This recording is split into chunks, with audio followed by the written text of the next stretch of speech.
సుమన్ టీవీలో మీ business promotions కోసం ఈ కింది నెంబర్ను సంప్రదించగలరు.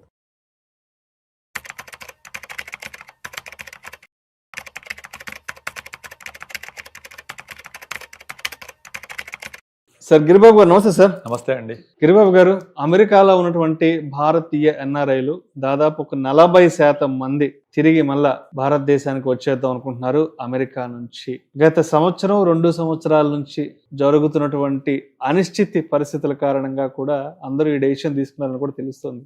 ఏంటి మరి ముఖ్యంగా అమెరికాలో ఉన్నటువంటి భారతీయ ఎన్ఆర్ఐలు అక్కడ ఎదుర్కొంటున్న ప్రధాన సమస్యలు ఏంటి? మరి ఆ సమస్యల కారణంగా ఎందుకు భారతదేశానికి తిరిగి వచ్చేద్దాం అనుకుంటున్నారు? అసలు యాక్చువల్ గా డాలర్ డ్రీమ్స్ అనేది చాలా మంది భారతీయులకు ఉండే కళ. డాలర్ డ్రీమ్స్ మీరు ఒక 10 ఏళ్ల క్రితం చూస్తే మా అమ్మాయి పెళ్లి సంబంధం అమెరికా, అది మా సినిమా అమెరికాలో షూటింగ్ చేశారు, మా సినిమా మొత్తం షూటింగ్ అంతా అమెరికాలో అయింది, ఈ కథకి నేపథ్యం అమెరికా, సో మా పిల్లోడు అమెరికాలో చదువుకుంటున్నాడు అని చాలా గొప్పగా చెప్పేవాళ్ళు అందరూ. సో అమెరికా అంటేనే ఔన్నత్యానికి, ఒక అత్యుత్తమైన స్థానానికి ప్రతినిధి, కళల ప్రపంచానికి అదొక దిక్సూచి లాంటిది, ఒక రైల్ ఇంజన్ లాంటిది, అది ప్రపంచం మొత్తానికి ఒక డ్రైవింగ్ ఫోర్స్ లాంటిది అది. అలాంటి అమెరికా డాలర్ డ్రీమ్స్ ఇప్పుడు నెమ్మదిగా సన్నగిల్లిపోతున్నాయి. అసలు వెళ్ళడం అనుకునే వాళ్ళ సంగతి పక్కన పెడితే, వెళ్ళిన వాళ్ళు తిరిగి వద్దామని చాలా మంది ప్లాన్ చేస్తున్నారు. మొత్తం అమెరికా ఉన్న జనాభాలో 1.5% భారతీయులు ఉంటారు. 1.5%. టోటల్ అమెరికా జనాభా అరౌండ్ 30 కోట్ల ప్లస్ ఉంటుంది, 32 కోట్లు ఉంటుంది. అందులో భారతీయులు 1.5%. అయితే ఇక్కడ మొత్తం అమెరికా కలెక్ట్ చేసే పన్నులలో ఈ భారతీయులు కట్టే పన్ను 6% ఉంటుంది. 6 ట్యాక్స్. అంటే 1.5% of population in America is paying 6% of total tax collections. అంటే ఒక విధంగా భారతీయులు వెళ్ళి ఇండియాకి డబ్బులు పంపడమే కాదు, అక్కడ ట్యాక్స్లు కడుతున్నారు. అందులో మన వాళ్ళు ట్యాక్స్ కట్టడం చాలా స్ట్రిక్ట్ గా ఉంటారు, పర్ఫెక్ట్ గా కడుతూ ఉంటారు.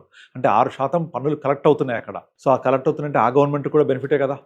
బట్ అయినా సరే పరిస్థితి ఏంటంటే, ఒక 5 ఏళ్ల క్రితం లాగా లేదు, ఇప్పుడు కంప్లీట్ గా మారిపోయింది. ఇదంతా మారిపోయిందంతా ఎవరికి అంటే, ఎవరైతే 2010 తర్వాత వెళ్ళారో వాళ్ళదే మెయిన్ గా ఇదంతా కూడా. 2010కి ముందు వెళ్ళిన వాళ్ళు అక్కడ సొసైటీలో మమేకమైపోయారు, వాళ్ళు అక్కడ సెటిల్ అయిపోయారు. వాళ్ళు ఇప్పుడు రమ్మన్నా మోస్ట్లీ రారు. కానీ 2010 తర్వాత వెళ్ళిన వారు అవుతున్నారో, ముఖ్యంగా ఈ డల్లాస్ తర్వాత, అందుకే డల్లాస్ అంతా చూస్తే ఇండియా లాగే ఉంటుంది, అది టెక్సాస్. అందుకే డల్లాస్ సందర్భంలో వాళ్ళు డల్లాస్పురం అని పిలుస్తూ ఉంటారు.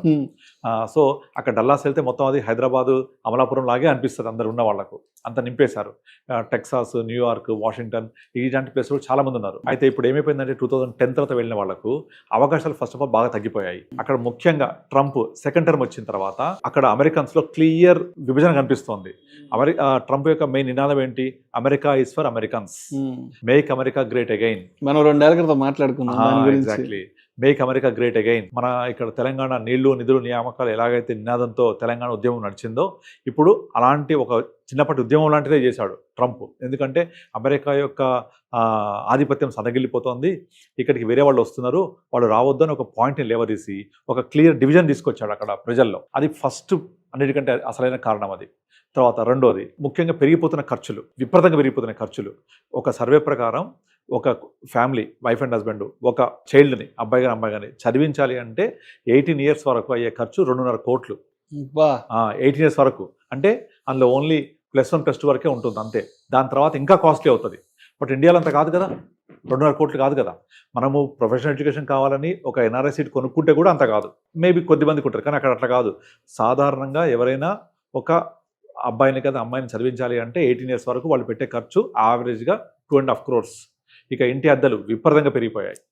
అండ్ అన్నిటికన్నా ముఖ్యంగా అవకాశాలు తగ్గిపోతున్నాయి అక్కడ. ఇప్పుడు మన ఇక్కడ నుంచి వెళ్ళిన వాళ్ళకు, లోకల్గా వెళ్ళిన వాళ్ళకు అక్కడ వెళ్ళి రెస్టారెంట్లో పనిచేయడమో, లేకపోతే వేరే చోట పనిచేయడమో, పెట్రోల్ బంక్స్లో పనిచేయడం తప్ప ప్రొఫెషనల్ జాబ్స్ ఏవి రావట్లేదు. మీరు నమ్మడమోపోండి, నాకు ఆల్మోస్ట్ వీక్లీ ఒక 2-3 calls వస్తూ ఉంటాయి, పర్టికులర్ US, కెనడా నుంచి, ముఖ్యంగా US నుంచి.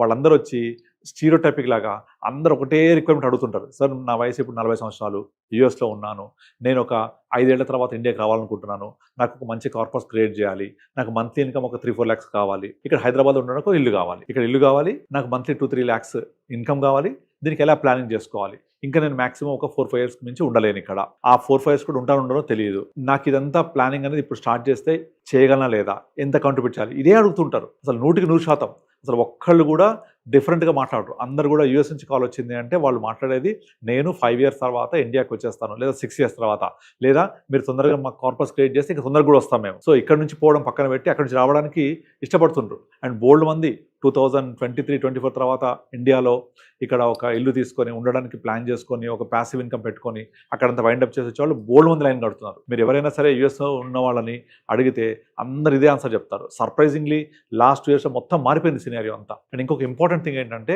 వాళ్ళకు గ్రీన్ కార్డ్ రావాలి అంటే ఇప్పుడు నడుస్తున్న షెడ్యూల్ 2010-11 నడుస్తుంది. ఇప్పుడు అంటే 2010-11-12 అప్లై చేసిన వాళ్ళకి ఇప్పుడు ఇస్తుంది 2026లో. 15-16 ఏళ్ల క్రితం అప్లై చేసుకున్న వాళ్ళు ఇప్పుడు ప్రాసెసింగ్ లో ఉన్నాయి చెప్పాలంటే. ఇక ఇప్పుడు అప్లై చేసుకున్న వాళ్ళకు అది 30 ఏళ్ళు పట్టుద్దా, 40 ఏళ్ళు పట్టుద్దా, 60 ఏళ్ళు పట్టుద్దా కూడా తెలియదు.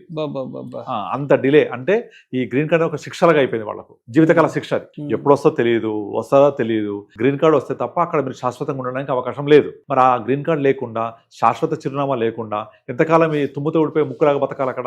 కనుక మా భారతదేశం గ్రో అవుతోంది, ఇండియా ఇస్ గ్రోయింగ్. ఇప్పుడు వీళ్ళు రావడానికి ఇంకొక మెయిన్ రీజన్ ఏంటంటే ఇండియా ఇస్ గ్రోయింగ్. ఇక్కడ అవకాశాలు పెరుగుతున్నాయి. ఇండియా ఒక్కప్పుడులా కాదు, ఇట్స్ ఎమర్జింగ్ ఎకానమీ. ప్రపంచంలో ఉన్న అన్ని దేశాలకు ధీటుగా మనం నిలబడుతున్నాం. అండ్ ఒక సర్వే ప్రకారం 2050 వరకల్లా China is going to beat America. So China, USA, India ఈ 3 ఉంటున్నాయి. అంటే ఇండియా కూడా అమెరికా సరసం నిలబడబోతోంది ఎప్పుడు 2050 వరకల్లా. కనుక అటువంటి మంచి క్లియర్ విజన్ కనబడుతుంది. కాబట్టి నేను అక్కడ ఒక బానిసలాగా అక్కడ ఒక దేశంలో బతకడం ఎందుకు అని ఇండియాకి రావడానికి ప్లాన్ చేస్తున్నారు అందరూ. ముఖ్యంగా ఈ పెరిగిపోయిన ఖర్చులు తట్టుకోలేక. ఇంకా విచిత్రంగా నేను రీసెంట్గా ఒక 2 అమ్మాయిలతో మాట్లాడాను. అక్కడి నుంచి ఫోన్ చేశారు. వాళ్ళు జాబ్స్ లేక ఏం చేస్తున్నారు తెలుసా, ఇళ్లల్లో పని మనుషులాగా పనిచేస్తున్నారు.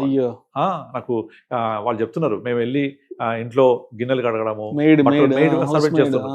ఇక్కడ హైదరాబాద్ మన ఇండియాలో ఉన్నప్పుడు తిన్న పళ్ళెం కూడా పక్కన పెట్టరు కదా, అక్కడికి వెళ్ళి పని పెడుతుంటే తింటారు, కూర్చొని సోఫాలో కూర్చొని.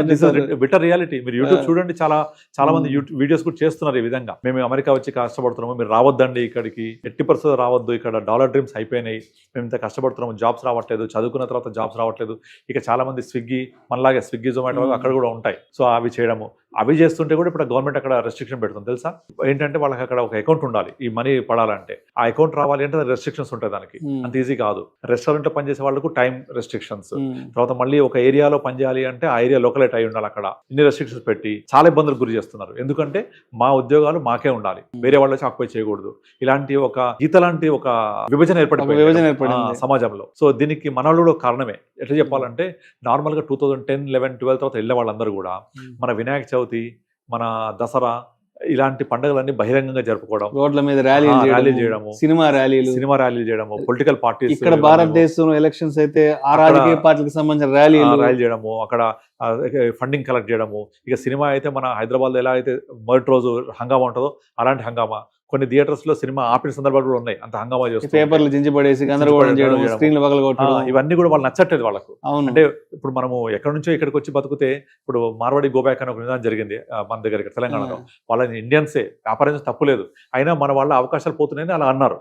మరి మన దేశంలో ఉన్న వాళ్ళకి ఎట్లా అంటే దెన్ థింక్ అబౌట్ అమెరికా. వాళ్ళ సంస్కృతి మీద మనం పోయి దాడి చేసినట్టే కదా వాళ్ళు ఫీల్ అవుతుంటారు. మన యొక్క పండుగలన్నీ బహిరంగంగా జరుపుకుంటూ ఉంటే వాళ్ళ సొసైటీ, వాళ్ళ కల్చర్ అంతా వేరు. సో ఆ కల్చర్లోకి మనం చొచ్చుకుపోయినట్టుగా ఫీల్ అవుతుంటారు వాళ్ళు.